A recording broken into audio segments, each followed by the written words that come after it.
고백합시다. 하나님의 말씀을 업신여기지 말라. 하나님 말씀을 업신여기지 말라. 업신여기다. 업신여긴다는 말은 가볍게 여긴다라는 그런 의미죠. 그런데 무엇을 가볍게 여기지 말라는 거예요?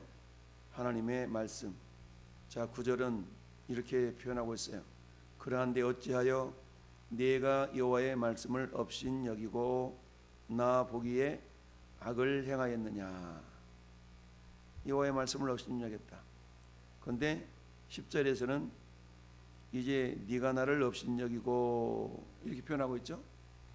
그러니까 말씀을 업신여겼다는 얘기는 곧 그 말씀하시는 일을 업신여긴 것과 같다라는 얘기입니다. 그러니까 하나님께서는 어찌하여 네가 나를 업신여겼느냐. 그러니까 다윗이 작정하고 업신여기려고 업신여기려고 했던 그런 마음을 품지는 않았을 거예요. 그렇지만 하나님의 말씀을 가볍게 여김으로, 가볍게 여겼다는 얘기는 뭐겠어요? 우리가 흔히 말해서 흘려듣다 뭐 이런 말로도 표현하잖아요. 너 내 말 듣고 있어? 엄마 말 들어? 아빠 말 들어? 예, 듣고 있어요. 근데 흘려듣는다, 귀 기울여 듣지 않는다. 그러니까 귀 기울여 듣지 않으니까 결국 어디까지 안 가요? 순종에까지 이르지 않는다. 귀 기울여 듣지 않으니까 믿음이 생기지 않는다. 다 같은 맥락이죠.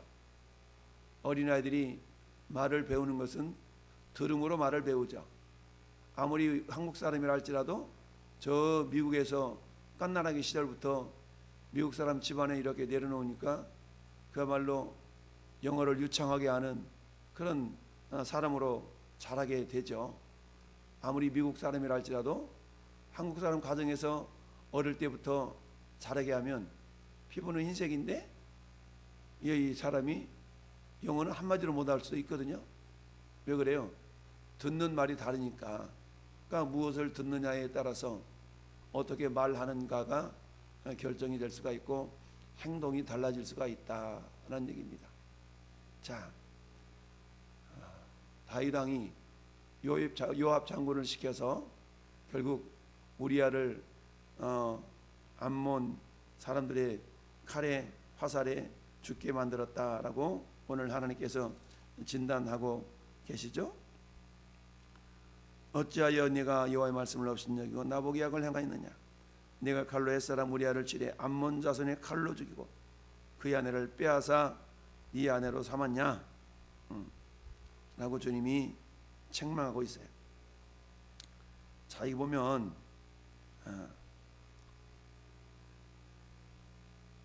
이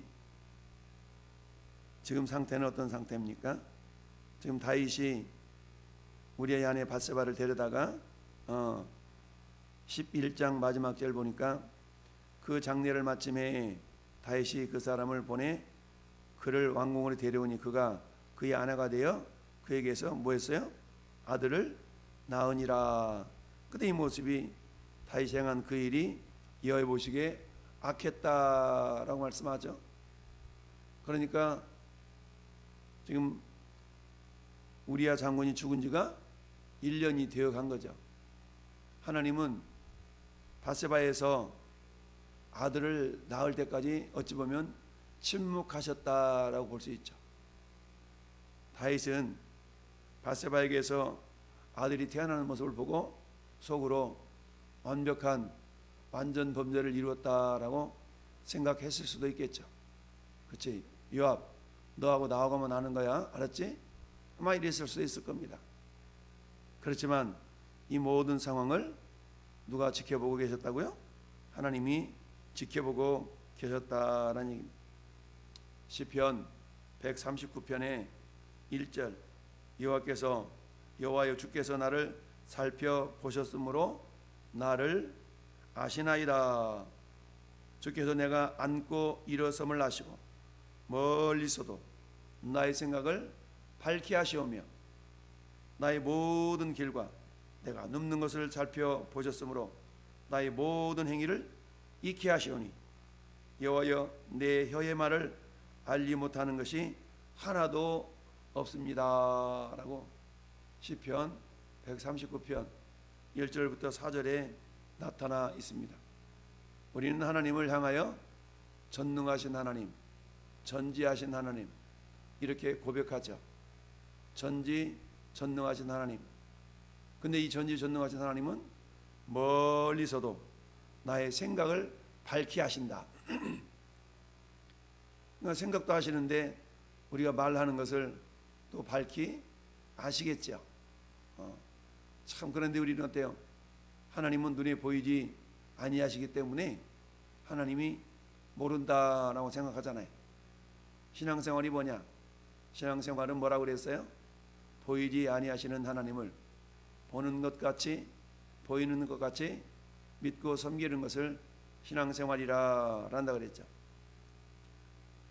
아들을 낳을 때까지 침묵하셨던 하나님이 드디어 나단 선지자를 다윗에게 보내셨습니다. 그리고는 한 비유의 말씀을 주셨죠. 그것은 뭡니까?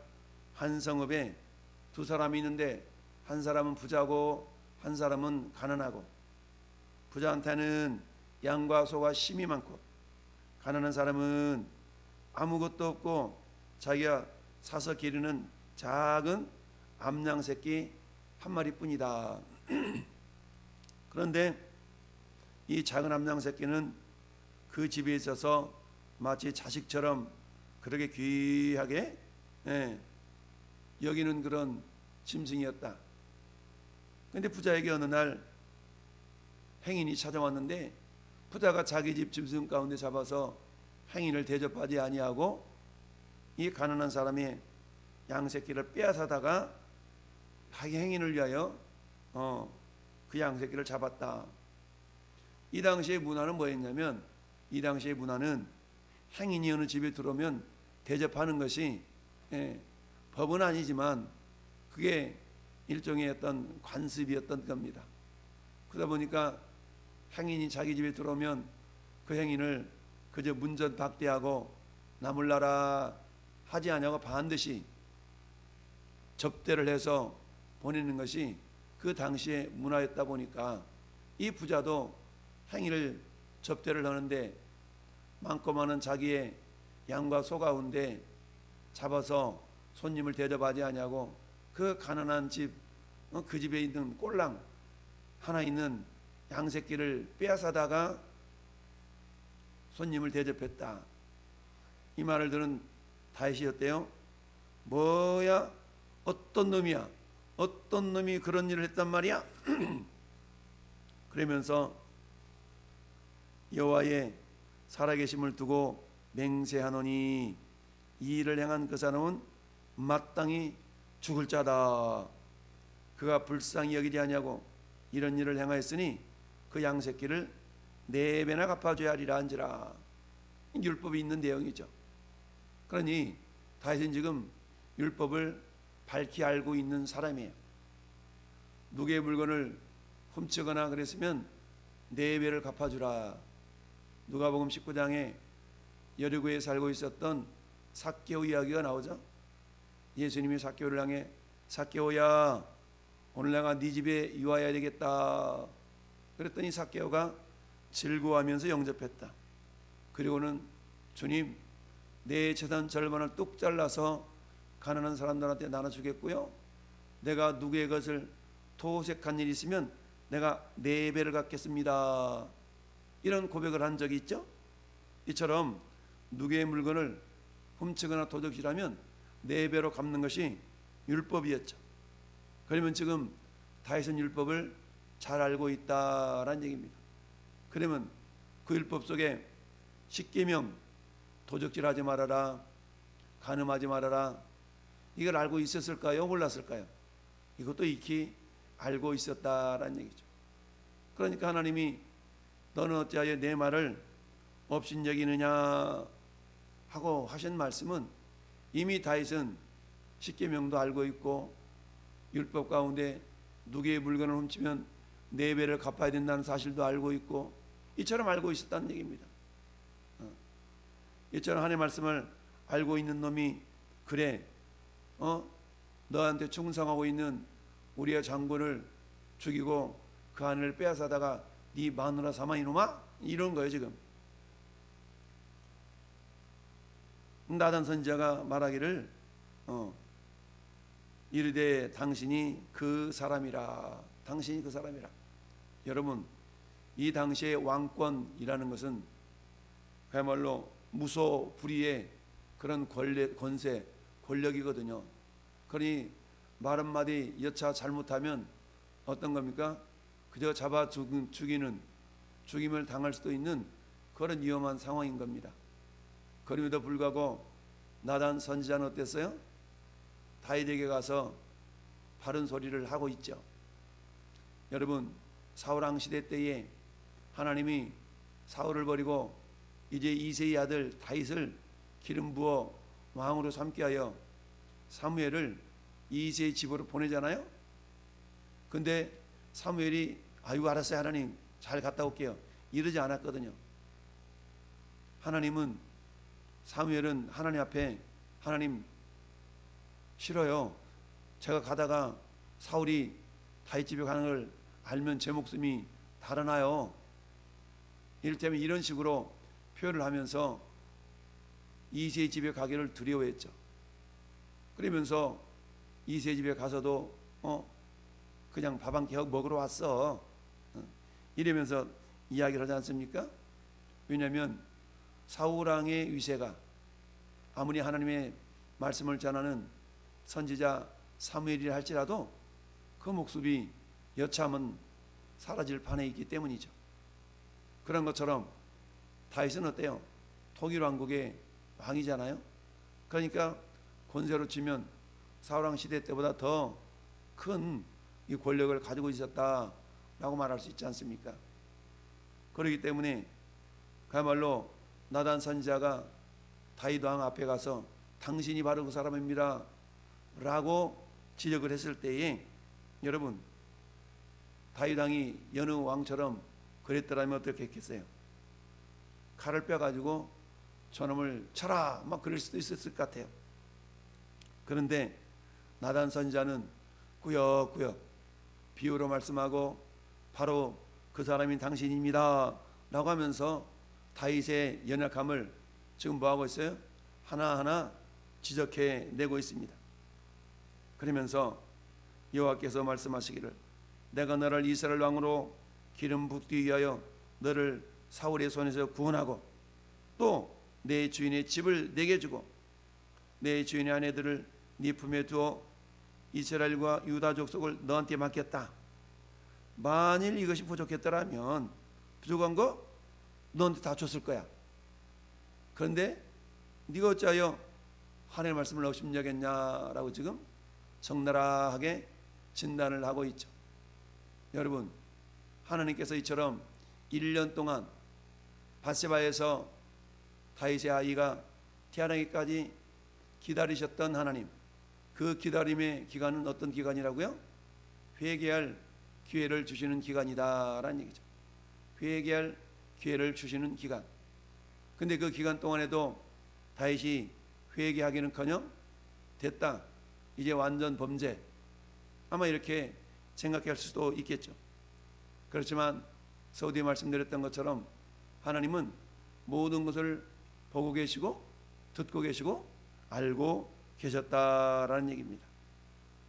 그래서 비록 다윗을 선택해서 왕을 삼았다 할지라도 그 왕의 모습은 자기를 세우신 하나님 여호와의 말씀을 청종하는 자가 되었어야 되는데, 그런데 청종하지 않냐고 그 말씀을 가볍게 여겼다라는 얘기입니다. 근데 말씀을 가볍게 여김은 곧 하나님을 가볍게 여기는 것과 똑같다라고 표현하고 있죠.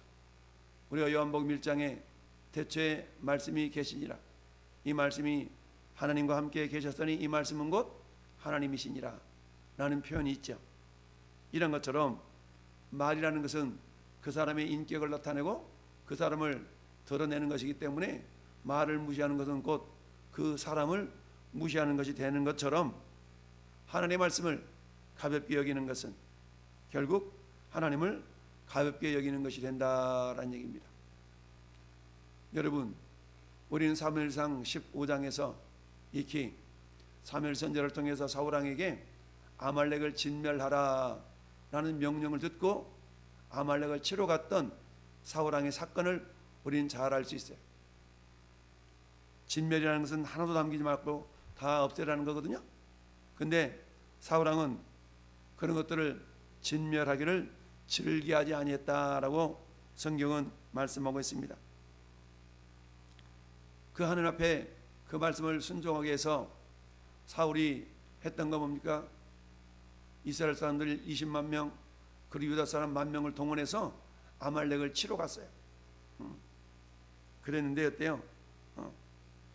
진멸하기를 즐기하지 아니하고 사무엘상 15장 9절 말씀 보니까 사울과 백성이 아각과 그의 양과 소의 가장 좋은 것 또는 기름진 것과 어린 양과 모든 좋은 것을 남기고 진멸하기를 즐기하지 아니하고 가치 없고 하찮은 것은 진멸했다. 그러자 하나님이 사무엘 선지자를 통하여서 하나님 마음을 표현하죠. 내가 사울을 왕으로 세운 것을 내가 후회한다. 그가 돌이켜 나를 따르지 아니하며 내 명령을 행하지 아니하였구나. 이 말을 들은 사무엘이 밤새도록 울면서 기도했다고 그랬어요. 왜요?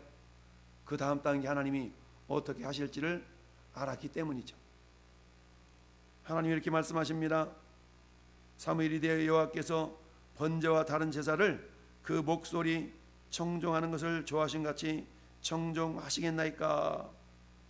순종이 제사보다 낫고 듣는 것이 순양의 기름보다 낫습니다.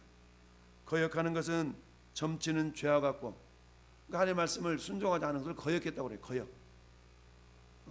거역하는 것은 점치는 죄와 같대. 완고한 것은 마음이 단단해가지고 하나님의 말씀을 받아들이지 않는 것은 우상에게 절하는 죄와 같다라고 말씀하고 있습니다.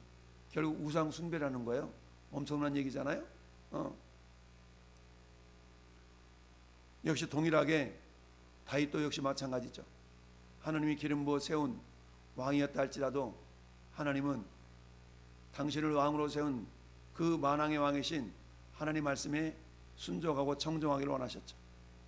근데 이처럼 범죄했으니까 하나님은 책망이 목적이 아니고 그 책망을 통하여서 회개하고 돌아오기를 원하셨던 거죠. 오늘 하나님은 저는 여러분들에게 사람을 보내어서 또는 말씀을 통하여서 우리에게 하나님이 어떠하신 분인가라는 것을 밝히 보여주고 계십니다. 그러면서 뭐라고 말씀하세요? 내 말을 청종하라. 이 말은 하나님을 공경하라라는 말과 같죠. 또 그렇게 표현하면 우리는 하나님을 경외하는 자가 되어야 된다. 경외하라. 두렵고 떨리는 마음으로 하나님을 섬길 것을 원하시죠. 사랑하는 성도 여러분, 오늘 한 날도 저나 여러분의 삶을 통하여서 하나님은 우리가 하나님 말씀을 즐겨 순종하기를 원하셔요.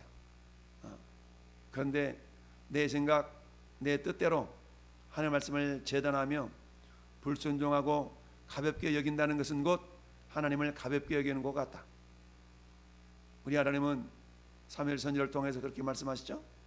엘리 제사장 가문의 집을 하나님이 책망하시면서 나를 존중히 여기는 자를 내가 존중히 여기고 나를 경멸히 여기는 자를 내가 경멸하리라 라고 말씀하셨어요. 사랑하는 성도 여러분, 오늘 하늘도 저는 여러분 삶 가운데 하나님을 존중히 여긴다는 것은 곧 그 말씀을 존중히 여기는 것이 됩니다. 따라서 하나님의 말씀을 하나하나 한 구절 한 구절 우리가 묵상하면서 하나님께서 저는 여러분들에게 요구하시는 그 하나님의 말씀 앞에 겸손히 순종함으로 주님을 기쁘시게 하는 복된 하루가 될 수 있기를 예수님의 이름으로 축원합니다. 아멘.